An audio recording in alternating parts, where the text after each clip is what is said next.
Gruesome Magazine.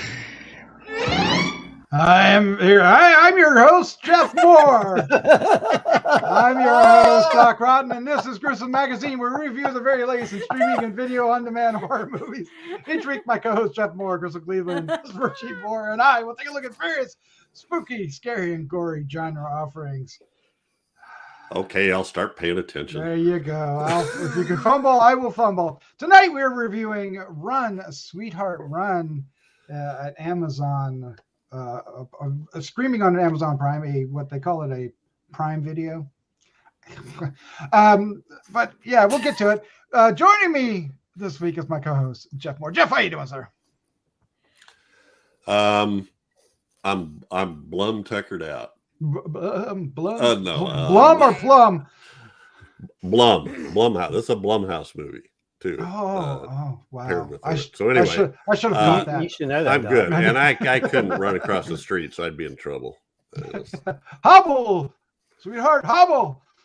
All right. Also joining us, that didn't work. Crystal Cleveland, the living dead girl. How you doing, Crystal?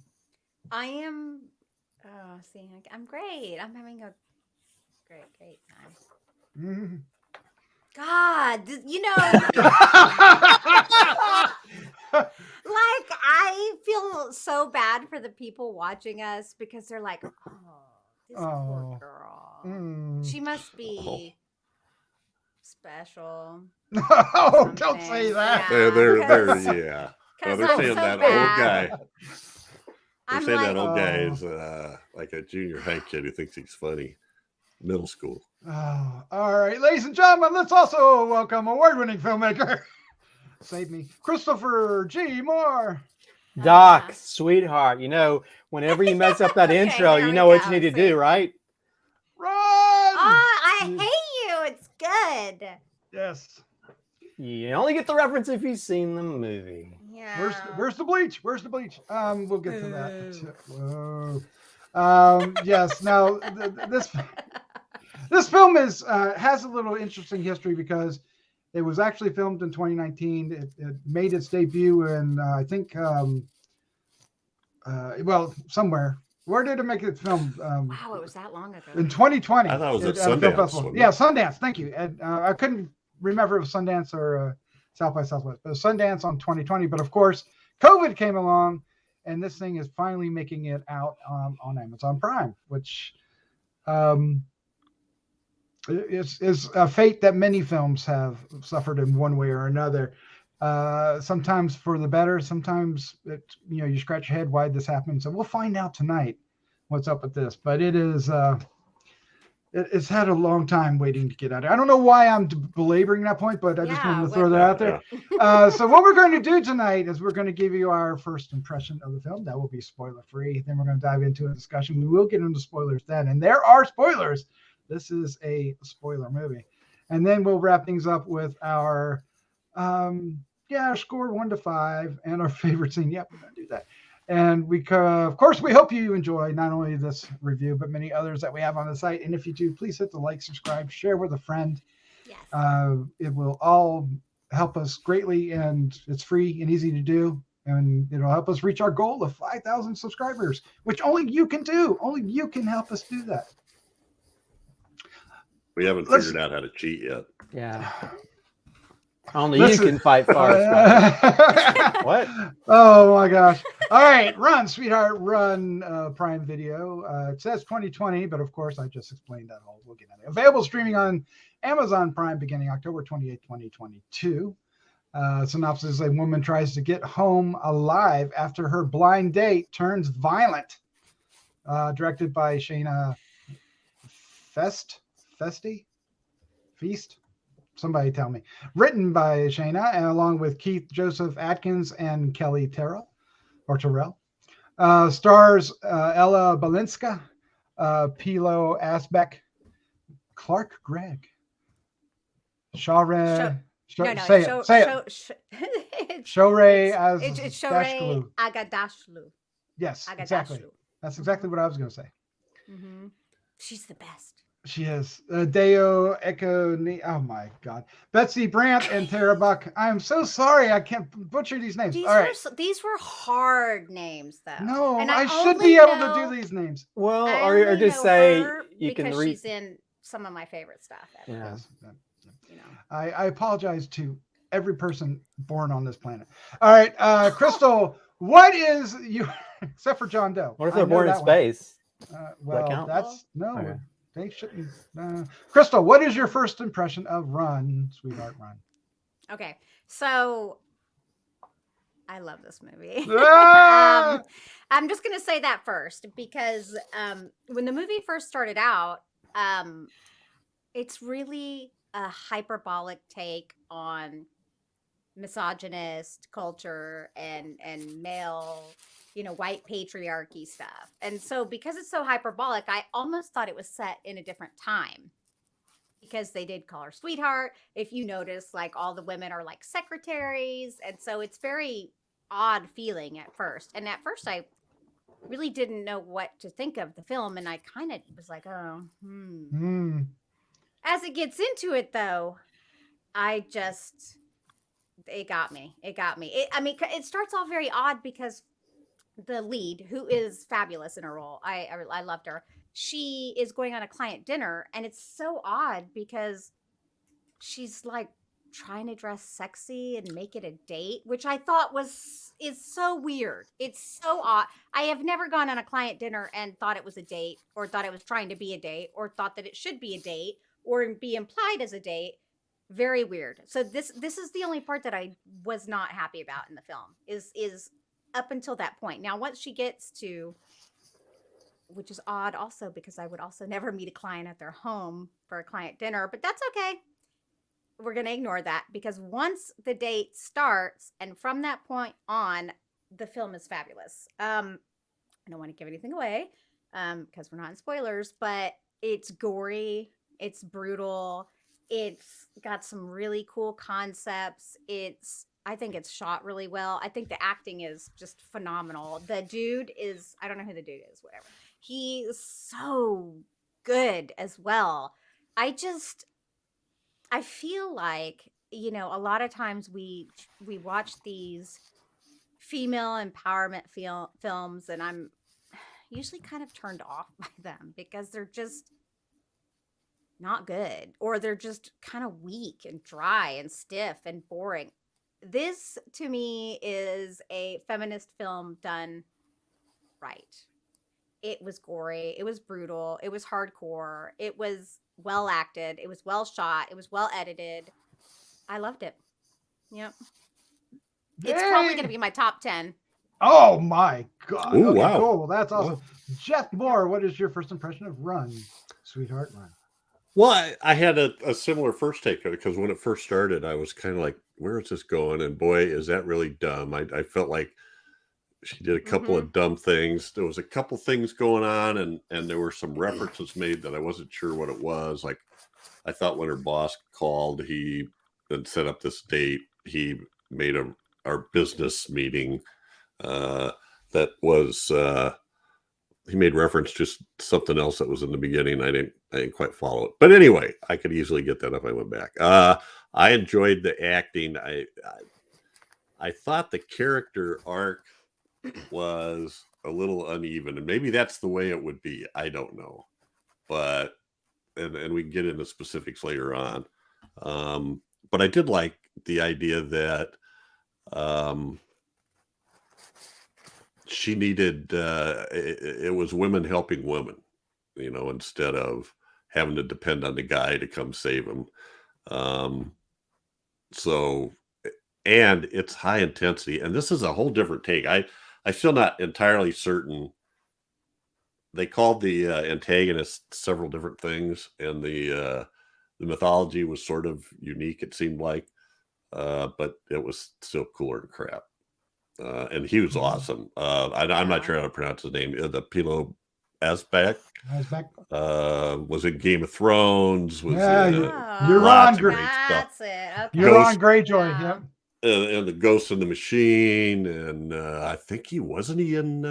He's the bad guy. Wasn't he in one of the Overlord. I was thinking he was in one of the what's the Keanu Reeves movies now? John Wick. Wick's. No, I think that's somebody else from. That's somebody else. Okay. There's another person from Game of Thrones. All right. I'm sorry, but anyway, I enjoyed it. He's going to be Richard Straker in Salem's Lot remake that's coming out next year. So. Oh, yippee! Yeah, That's cool. So, yes, he was great as Greyjoy in Game of Thrones. He very piratey in that movie show. Christopher G. Mohr. I don't know why I had to go off on that, but hey, what was your first impression of Run, Sweetheart, Run?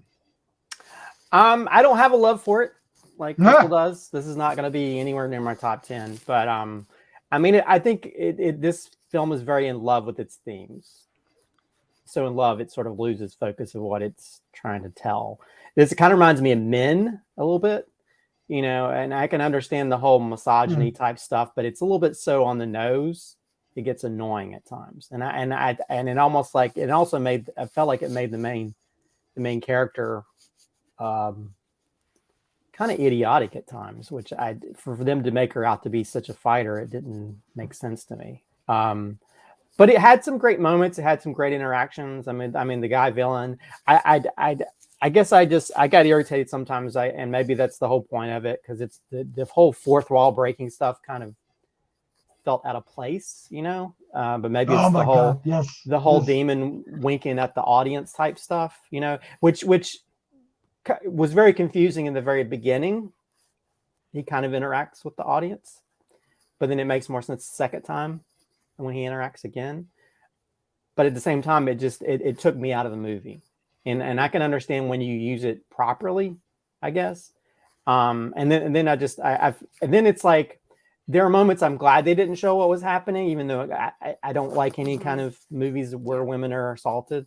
But then you have this one moment where you'd be able to see the evil in this movie, and they don't show it. Oh man! And that just made me want to punch the screen, because that's stupid. That's just like, we don't have budget for it, so no, I thought it was stupid. That's the stupidest thing in the whole movie. You literally pissed on two of my favorite scenes. Oh really? Well, that's fine. Yeah, you pissed all over them. Oh my god! I'm sorry. Number one and number two. Piss on it. I'll throw some holy water on it. It'll be okay. There you go. Yeah, I thought that was, to me, that's like screams like, oh, we're Blumhouse. We don't have money to actually make this creature or whatever happen. Man. And it was a wasted scene, and to where it made me kind of annoyed, because you have this build up for something that you don't. Yeah. So it's a choice, sort of like how I guess teasing you, and then they don't deliver the big O. But yeah, and I think by the end, when they worked the mythology, it just felt so kind of forced.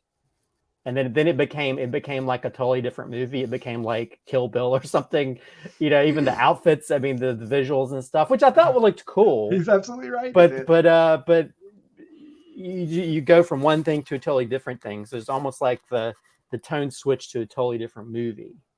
And visually it's cool. I mean, it's shot really well. I thought the acting in the very beginning, the interaction before she goes on a date, kind of was cringeworthy. But I think once we got to the date, it got better. And the villain's great. I think the actress is great. I just didn't like a lot of the choices that the character does throughout parts of it, where those horror movie moments, like, why are you standing there? Why are you doing this? You know, get out of there, you know. But it wouldn't be a horror movie if it didn't have that. So yeah, I understand what they're telling with the story. I just felt it was a little too forced for me. But I'm a guy, so maybe I'm the bad guy in all of this. No. So everything Chris said, except for that's the reason why I like it. No, I absolutely love this movie. Now I was enjoying it at first, but it wasn't really, you know, connecting. But it wasn't. It was I was still really into it.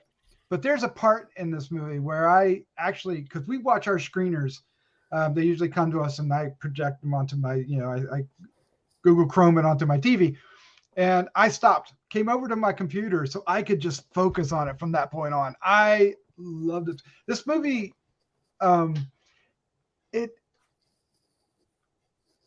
it just really okay. So when I went into this, I thought it was just going to be, a thriller. It's played off as a thriller, and it says it's a horror film, but it's played off as a thriller in all the promotional things. Thank God.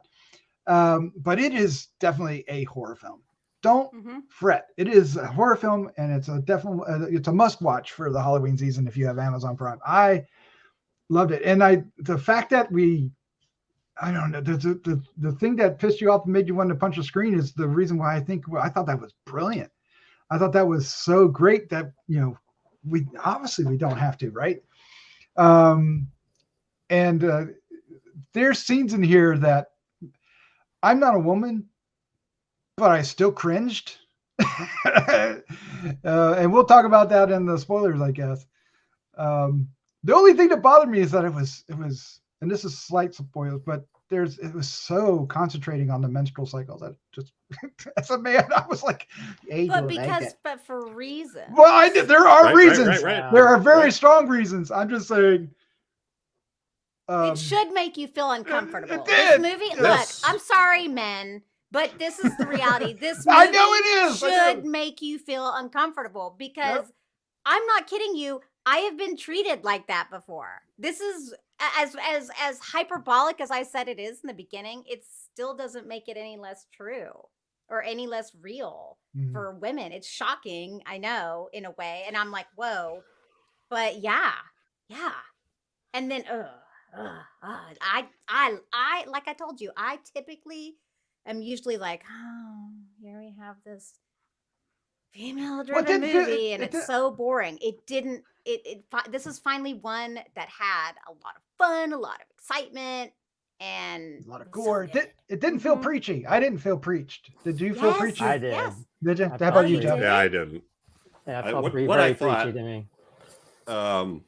Well, so what I thought was cool was, and we're in spoilers now. We're in spoilers.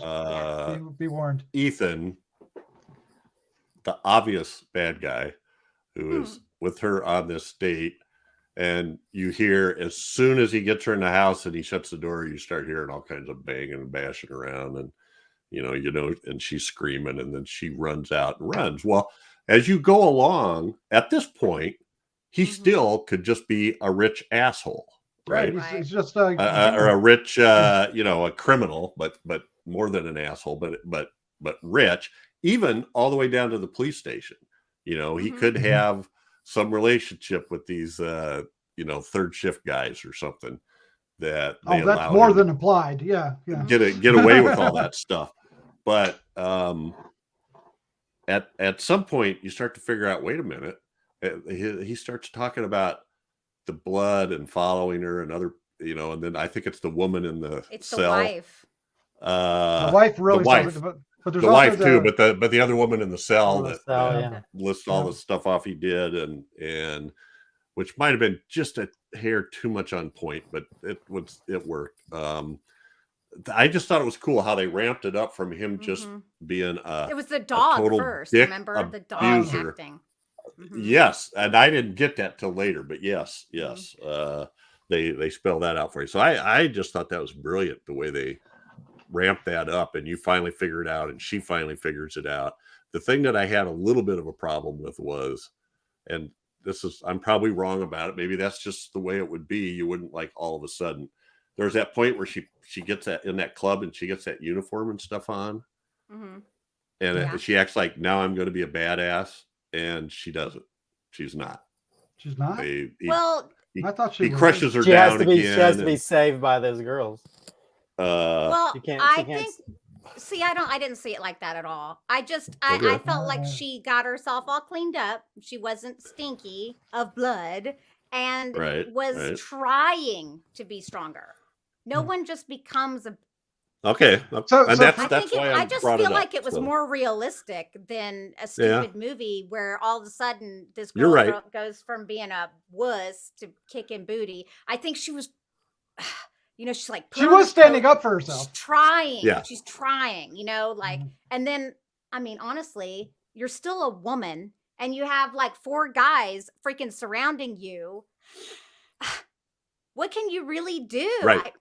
It's Well, so well done. I think I loved it. So this and I is loved the girls coming to rescue her. Yeah, I like Because that it's too. finally women sticking up for other women. Yep. I'm sorry. I like I that. feel very passionate about Well, this. I like good. that scene quite a bit. Good. Yeah. I did too. Yeah. I did too. And I I'm appreciate sorry. your explanation of the growth, because you're right. We're too used to action films where somebody just goes "Ugh," and scraps Yeah. everything on and goes and kicks ass, so this was a much more realistic. Well, she did growth, already I clobber think. him with a cinder block earlier. So Yeah, she did hit him. But Yeah, think yeah. about this. She- I she love did. the way they handled even the end because okay, this is major spoilers. She is crucified there, and he still whips her butt, but she knows it's okay that he whips her butt because he's stronger. Mhm. But all she has to do is survive. That's the only point at the end, is just to survive until 5:25. I loved it. Yep. I just loved it. It's I feel like this movie is actually on the verge of being freaking brilliant. Oh, nice. I don't know if I I'm did gonna- that part, I'm- but I did enjoy it. The bleach scene. I'm Can I gonna just say shut up something and real let quick? other people talk, but Yeah, go ahead. Go ahead, Jeff. I thought you were gonna. Oh, I am, but when you're waiting for done. you. It's interesting to me how stuff comes in bunches. So I mentioned at the other podcast that I went to a showing of Nosferatu, 100th anniversary, with a live band last night, and the way that that played their original score, the Invincible Czars. There's my plug, Josh. So anyway, they Nosferatu ends that exact same way, only it's the one woman. It's the guy's wife, and she realizes or reads in a book somewhere that she has to delay him past the time when the cock crows and the sun comes up. So she sacrifices herself for that. And here's, I go home, I put this movie on, and boom, I get the exact same kind of strategy. I thought it was great. So there's some callbacks there. And I was talking to a woman about Nosferatu once, and I thought the woman was great, that she made this sacrifice to save everybody else because the vampire was bringing the plague. But she was ticked off about it, that it was here's the good stay-at-home wife who's got to make the sacrifice again still. And this is different. This is a whole different thing than that. So anyway, earlier, back to the movie. Earlier, what I was talking about when I felt uncomfortable was the bleach scene. That's what made me uncomfortable because she, putting the bleach on, and to me, I was like, oh, and then. Do you realize that part of that is, well, for one, she's black, so I think that there is. I mean, come on, there's so much metaphor here, like the bleach on her skin. And then how put down women are because of our periods, like it's gross, and I'm not gonna freaking woman-splain this movie to people, but I will tell you this movie is definitely made for women, and it's made for strong women, and it's freaking brilliant. That is all. There you go. It is. All right, well, why don't we go ahead and wrap this one up and give our score 1 to 5. This should be interesting, and our favorite scene. Crystal, you're up first. Okay, I'm gonna give it a 4.75, only because the beginning threw me off, and I still don't quite understand the beginning. Okay. Well, can I ask you a quick question about that? Yes. Did you find that there was a chemistry between the two while they were at the dinner? Oh yeah, absolutely. Okay, good. Absolutely, good. I did. I'm talking about the beginning until she gets to the date. That's why she would think it was a date. I think there's other ways that it could have been done that wouldn't have been kind of weird. But so that's it. Oh, my favorite scene. I know what my favorite scene is. And it made me laugh. It's the freaking Texas Chainsaw Army. Oh my God! Yes, they were hilarious. Like they were all they're like, oh, this is how it's gonna go down. Okay, and they're all at the door. I loved it. So funny, so funny, and I love that her friend fireside, and yeah, sad but cool. And then one day her ex shows up too. Kept things Oh going. yeah, she's like, shut the fuck up. All right, Jeff, your score.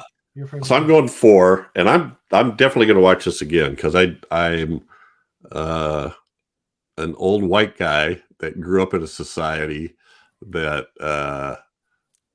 with June Cleavers and Donna Reeds and stuff. So it's I think I work hard and I think I recognize that stuff, but I don't always. So I like hearing what Crystal has to say about it. So I'll watch it again with that in mind. And favorite scene. I'm torn between just flat out shock, gore, and I'll just take when Ethan does in the guy on the doorstep. The ex, yes, I loved it. That was just so like wow, because up until then we hadn't seen. All we know is this guy creates mayhem like that. Mm-hmm. So we finally see something, and that shot afterward, the blood, it's so sexy. And I don't mean, oh my God, when really? I say sexy, wow. I don't, you need to understand, when I say sexy, I don't mean like sexual. I mean, like, I love blood. I love seeing blood on someone. I just think it's aesthetically very pleasing. Yeah. There you go. Okay, we'll go with that. He loves the feminist's blood on his face. Let me I don't think this is brilliant, but I think it's a well-made movie. So I disagree with the brilliant part of it. I do think it's didn't think it's preachy, but I think it's preachy probably in a good way, Okay. I think there are parts. I think some of the. I think cinematography is great, and I think the use of the run part, which even if you pay attention to the color of the letters run, it's really sort of a cool thing that I think structure-wise would be not many people could really pull off. So yeah, I think it's although I had issues with it, I'll give it a 3.5. I mean, I think visually,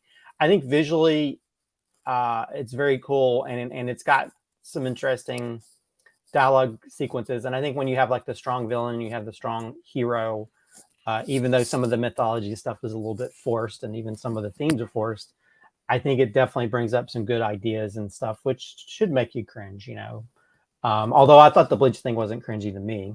Oh, really? Oh man. I was more cringy by the choices of like step on the gas and hurry up and stick that tampon in and get out of there. Things like that irritate me more than anything. You just don't pause if somebody's after you. As for favorite scene, actually Jeff stole my scene, but I'll say if I can't pick that scene, I'll pick the scene where she's in the car with the girls and they said, "Hey, you're bleeding," and then she has that realization in the car. Yes, that was good. So I love that scene, which the realization, and then it becomes what she feared. Yep, I like when he goes clever. Yeah, but I do. But I think for me, like, my ultimate favorite moment is when the ex-boyfriend shows up and he just rips his head off like taking a bottle cap off a Coke, Well, he bites him first, doesn't he? Yeah. No, just holds the head next to him, like, and he's got this like it's beautiful, like mid-conversation voice. Well, it's interesting how it goes from she can't get anybody to listen to her about tampons. She needs a tampon just because she needs a tampon. We don't even know the blood thing yet. She can't even get the woman, the two white women out on the corner to give her let her use the phone, weird. But then by the time they get to that car, those girls were helping her of their own, care for her. They saved her in that club, and you come with us and we'll take care. So well, there was a difference. There. She wasn't. In the other two, she was all beat up and bloody and looked homeless. And here, she was dressed. Yeah, but I think also she didn't try to tell him. She was much more controlled about what she couldn't get anybody to listen to her or believe her. until she gets with the girls. She goes, "This guy's after me, and we got to get out of here." And that was, that was all it took. Anyway, I'm sorry. Well, for me, I like I said, I really love this, and I wrote down 4.25. I'm tempted to go 4.5, but I'm going to stick with what I wrote down.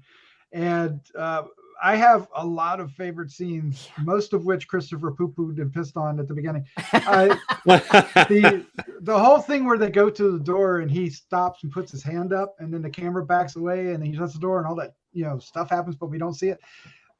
I was like, wow, that really caught my attention in a good way. And the lights were green, like a villain. It was all kinds of, and then of course she runs out, and then that's when you get the first run.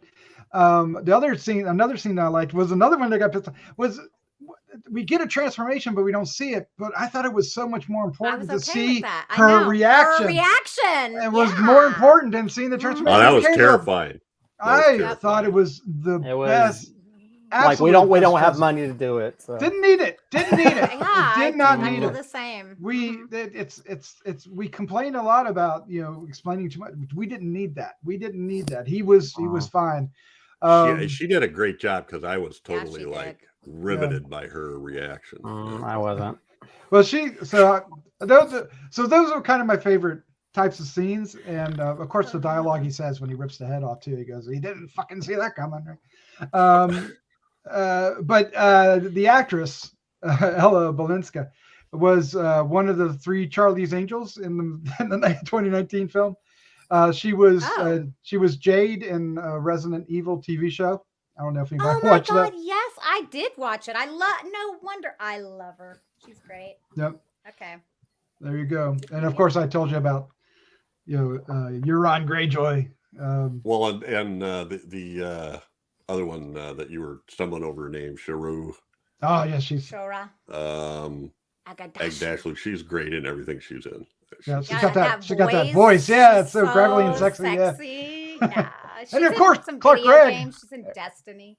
Everybody knows who Clark Gregg is from Avengers and Shield. And his wife, I thought was amazing. She was just needing to tell, but was holding back. Yes. Yes, Jeff. James R. Fuller. I'm trying to find who played her, because I knew her from another movie. I will say I think when you compare this movie to like Men, where Men was written by a man, and this is not, or at least one of the writers, I think, was there multiple writers on this? I guess. Yeah, there were 3, I think. But I think there's definitely more of a female mindset to the misogyny aspect of it, as opposed to Men. It seems more. Yeah. So the Betsy point. Brandt played Clark Gregg's wife, and she was in Breaking Bad. Oh. She played, the sister. The one that was married to. Yeah.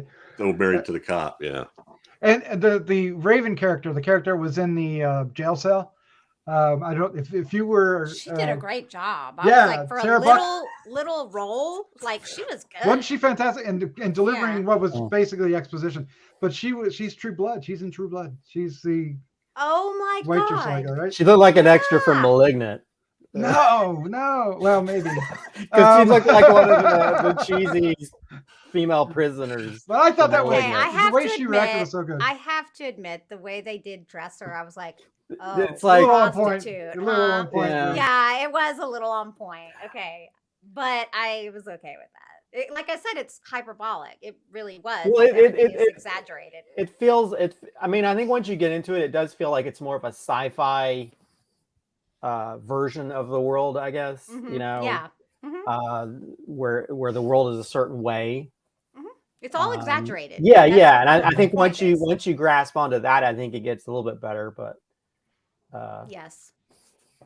And I think that's why the beginning was so difficult for me. And that's why I mentioned that it's hyperbolic, because I think that helps. If I had known that was happening when I went into it, I think it would have been like, oh, okay. This is kind of a dystopian sort of. Well, I think that that first fourth wall break still kind of bothers me, because it's not, you don't know what that Because I kept thinking, Yeah, I I did. thought I there actually- was some guys out there. I thought there was some Yes, guys I waiting. did too. You know what I mean? I thought he had like his crew or his. No, you said stop, and the camera instrument, backs but- up. It was perfect. No, but that's just Uh, a camera move. But you don't know it's a fourth wall break though. You just think that he's got like some people waiting, that they're waiting Oh. to capture her if she ran off, Okay. that she went home. That's that what it did- seemed like to me, and so that that's did- why That's it what I kind of thought. bothered me. It Oh, makes it's- sense later on, but Oh, I caught it because right. he looks at the camera the second time. Mhm. But to me, yeah, it's still, yeah, I think that. I thought that was a bad choice in my opinion. Oh but- man, it's obviously I put it in my favorite. It's my favorite choice. Well, All right, good for you. we talked a lot about this film. Be sure to check it out on Amazon Prime and let us know what you thought of it in the comments. That was good for me. It's going to be Down a below. divisive movie, I think. I I think think so, it is too. too. Yeah, Christopher, Crystal, Jeff, thank you for joining me. A lot of fun. Thanks for having us. Thank you, as always. Thanks. You gotta go. All right, gotta let's say run. good night. Good night. Night. Good night.